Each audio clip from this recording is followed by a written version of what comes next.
Hello students, today we will be discussing about sources of fish feed. ठीक है।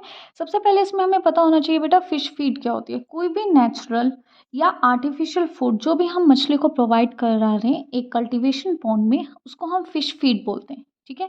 जैसे हम ये बोलें कि किसी भी नेचुरल वाटर बॉडी में, जैसे पॉन्ड में, रिवर में, ओशियंस में, सीज में, उनके पास नेचर ने इतना अच्छा सिस्टम कराया हुआ है कि उनको नेचुरल फूड एक बैलेंस डाइट में, कंप्लीट डाइट में इजीली अवेलेबल होता है। लेकिन जब भी हम आर्टिफिशियली फिशेस को कल्चर करते हैं, आर्टिफिशियल पॉन्ड्स बनाते हैं, उसके अंदर हमें कुछ सप्लीमेंट्स को ऐड करना पड़ता है जिसको हम आर्टिफिशियल फूड बोलते हैं। ठीक है। और इनका सम टोटल, या तो वो चाहे वो नेचुरल हो या आर्टिफिशियल मीन से हो, अगर उसको मछली कंज्यूम कर रही है तो हम उसको फिश फीड बोलते हैं। ठीक है। इसके अगर हम एग्जांपल्स लें तो ये आपके प्लांट्स भी हो सकते हैं, जैसे आपकी यूनिसेलुलर एल्गी, डाइएटम्स, फाइटोप्लैंक्टन्स, ज़ूप्लैंक्टन्स, या फिर ये आपकी मतलब इन कार्निवोरस कैटेगरी में भी आ सकते हैं। जैसे दूसरी फिशेस के अगर हम फ्राई एंड फिंगरलिंग्स, कोई फिश कंज्यूम कर रही है, ठीक है, इंसेक्ट्स के लार्वा को खा रही है, क्रस्टेशियंस को ईट कर रही है, मोलस्क्स को ईट कर रही है, ठीक है, ये सभी फिश फीड ही होती हैं। ठीक है। यानी कोई भी चीज़ जो फिश अपनी ग्रोथ के लिए, अपने रिप्रोडक्शन के लिए कंज्यूम कर रही है, उसको हम फिश फीड बोलते हैं। ठीक है। अब हम इसके सोर्सेज की बात करें बेटा, इसके बेसिकली 3 सोर्सेज होते हैं। फिश फीड के 3 सोर्सेज होते हैं। या तो वो नेचुरल मीन में, नेचुरल वाटर बॉडी में अवेलेबल है। ठीक है। दूसरे होते हैं बेटा, या हम आर्टिफिशियली या फिर सप्लीमेंट कर रहे हैं, हम उसके नेचुरल फीड को आर्टिफिशियली हम उसको प्रोवाइड करा रहे हैं।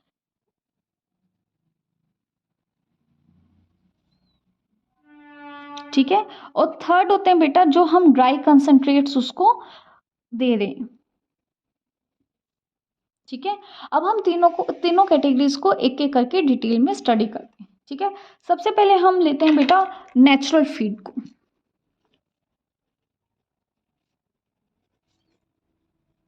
अगर आप नेचुरल फीड की बात कर रहे हो तो ये नेचुरली किसी भी वाटर बॉडी के अंदर इजिली अवेलेबल होती है।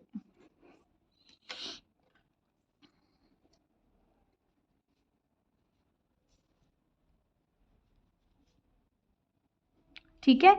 दूसरा, ये कंप्लीट होती है अपने आप में और बैलेंस डाइट की तरह एक्ट कर रही होती है। ठीक है। जैसे अगर आप एग्जाम्पल्स लो तो यूनिसेलुलर का अगर आप एग्जाम्पल ले रहे हो तो डाइएटम्स, एल्गी का आप एग्जाम्पल ले रहे हो तो ब्लू ग्रीन एल्गी। ठीक है। प्रोटोजोन्स में अगर आप एग्जाम्पल ले लो, ये देखो आप स्टडी करते हो अपनी लैब्स में, ये बहुत इजीली अवेलेबल होती है। अगर आप 5 पौंड का पानी इकट्ठा करके लाते हो, ये माइक्रो ऑर्गेनिजम्स तो आप माइक्रोस्कोप के अंडर इजीली स्टडी भी कर सकते हो। ठीक है। प्रोटोजोन्स में आते हैं बेटा आपका यूग्लिना एंड पैरामीशियम। क्रस्टेशियंस की अगर आप बात करते हो बेटा, क्रस्टेशियंस के अंदर आते हैं बेटा डेफनिया एंड साइक्लोप्स। ठीक है। अगर वर्म्स की बात करते हो बेटा, वर्म्स में आता है आपका ट्यूबिफिक्स। ठीक है। इसमें एक और चीज होती है बेटा, लाइमिंग और नेचुरल फर्टिलाइजर्स जो किसी भी वाटर बॉडी के अंदर प्रेजेंट होते हैं, वो भी एज अ नेचुरल फूड ही एक्ट कर रहे होते हैं। लाइमिंग क्या होता है बच्चे, जो कैल्शियम और मैग्नीशियम हम किसी उसमें वाटर बॉडी में ऐड कर रहे हैं, या फिर रॉक्स के थ्रू, चट्टानों के थ्रू उसमें ऐड हो रहे हैं, दैट इज लाइमिंग। ठीक है। This was about your natural feed. अब हम पढ़ते हैं बेटा आर्टिफिशियल फीड के बारे में, जिसको हम सप्लीमेंट्री फीड भी बोलते हैं।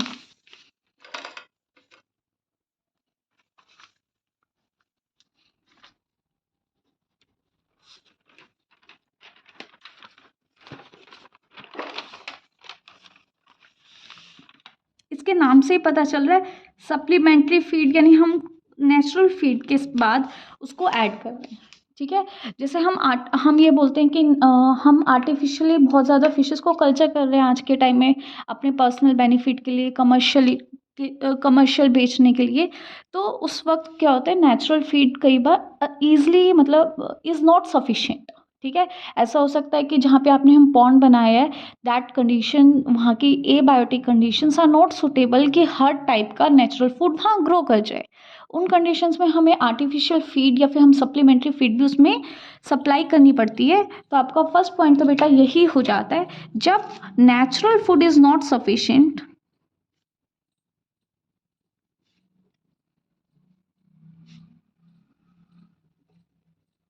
ठीक है, in that case we add artificial feed. ठीक है, उसके बाद हमें ना इसको ऐसा नहीं होता बेटा एक बार आपने ऐड करा दी देन दैट इज सफिशिएंट, हमें इसको बार बार ऐड कराना पड़ता है। It means it is regularly distributed in the pond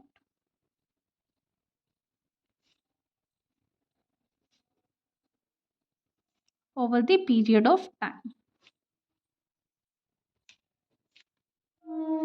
ठीक है, अगर हम कुछ अच्छे अच्छे एग्जाम्पल्स लें, जैसे अगर हम कटला कटला की बात करते हैं बेटा, ठीक है, कटला कटला जो आपकी फिश है उसकी अगर हम बात करते हैं, अगर हमें उसको आर्टिफिशियल हम किसी कल्चर मतलब पोली कल्चर कर रहे हैं लेट सपोज, तो हमें इसके अंदर सप्लीमेंट्री फीड डालनी होती है।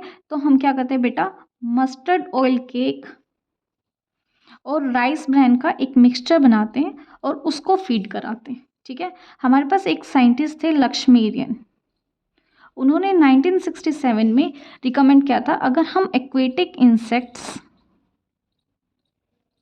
स्मॉल प्रॉन्स एंड श्रिम्प्स और पल्सिस का 5:3:3 की रेशियो में अगर हम इन तीनों चीज़ों को लेते हैं, it is best for the growth and survival of the fishes in artificial means. ठीक है, उसके बाद अगर हम एक और हमारे पास एक कॉम्बिनेशन आया है जो आजकल बहुत कॉमनली यूज़ करते हैं हमारे मछुआरे, उसमें हम क्या कहते हैं कि स्पॉनिंग के लिए बेस्ट चीज़ स्पॉनिंग होता है एग ले करने के लिए। ठीक है, अगर हम क्रूड प्रोटीन, ऐश, इनसोल्यूबल ऐश, फोस्फेट, मॉइस्चर और विटामिन्स, ठीक है, इनको हम 16%, 3.5%, 2%, 0.8%, 10% और 11%, इस रेशियो में अगर हम इन चीज़ों को लें तो that would be the best for the growth and for the spawning.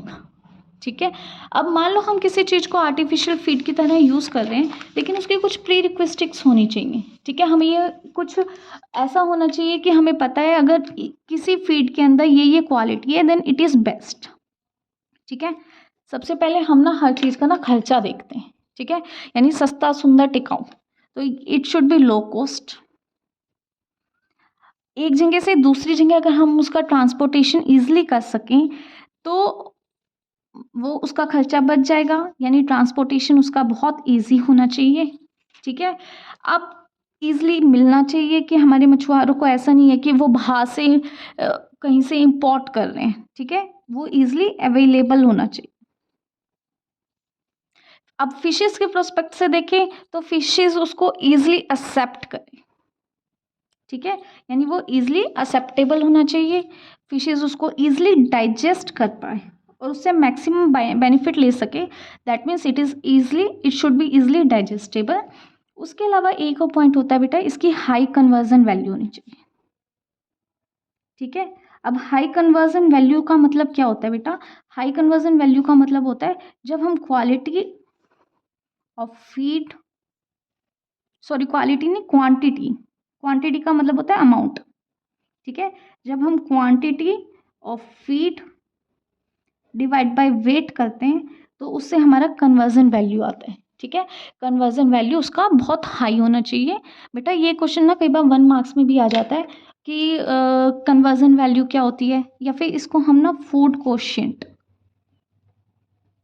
Food coefficient, growth coefficient भी बोलते हैं।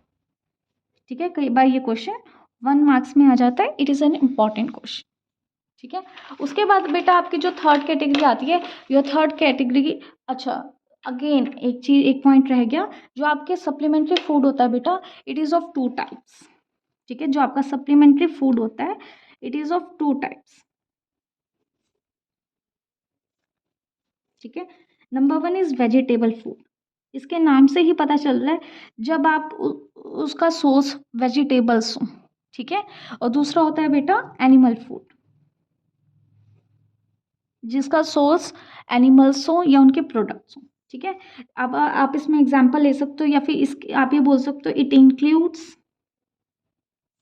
स्पॉइल्ड ग्रेन्स, जो दाने सड़ जाते हैं वो, ऑयल के एक्सट्रैक्शन के बाद जो वेस्ट बचता है ना, it is also vegetable food, या फिर जो हमारा किचन वेस्ट होता है।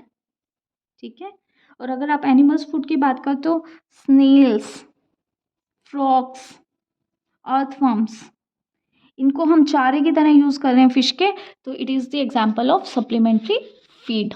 ठीक है, उसके बाद बेटा हमारी थर्ड कैटेगरी आती है ड्राई कंसनट्रेट्स की। ड्राई कंसनट्रेट्स को हम ना कई बार पैलेटिंग टर्म भी यूज़ कर देते हैं। ठीक है, सबसे पहले बेटा जो ये पैलेट्स होते हैं ना, दीज आर फॉर्म्ड जब हम हाई टेम्परेचर और हम हाई ह्यूमिडिटी पुट करते हैं किसी भी फूड आइटम के ऊपर। ठीक है, जब हम high temperature and high humidity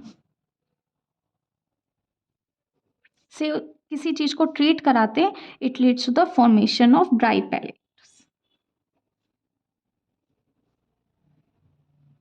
ठीक है, और अगर हम ड्राई पैलेट्स की बात करें बेटा, हम ना इनके अंदर ना एक एक इंग्रेडिएंट्स ना बड़ा ध्यान से सेलेक्ट करते हैं। ठीक है, तो हम ये फर्स्ट पॉइंट बोल सकते हैं, मतलब केयरफुली सेलेक्टेड इंग्रेडिएंट्स होते हैं, केयरफुली सेलेक्टेड इंग्रेडिएंट्स होते हैं इनको बनाने के लिए, कि हम स्पेसिफिकली यही सेलेक्ट करते हैं, हाँ हमें ये ग्रोथ हार्मोन्स ही चाहिए, हमें इसके अंदर मतलब ये स्पेसिफिक आइटम ही चाहिए, तो हम इसके इंग्रेडिएंट्स को बहुत ध्यान से सेलेक्ट करते हैं।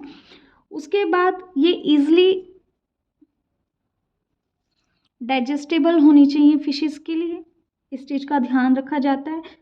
और इनको ना नॉर्मली दो फॉर्म्स में प्रोवाइड कराया जाता है, या तो ड्राई पैलेट्स के फॉर्म में या फिर मॉइस्ट पैलेट्स के फॉर्म में इनको अवेलेबल कराया जाता है। ज़्यादातर हमारे जो होते हैं बेटा वो ड्राई पैलेट्स ही होते हैं।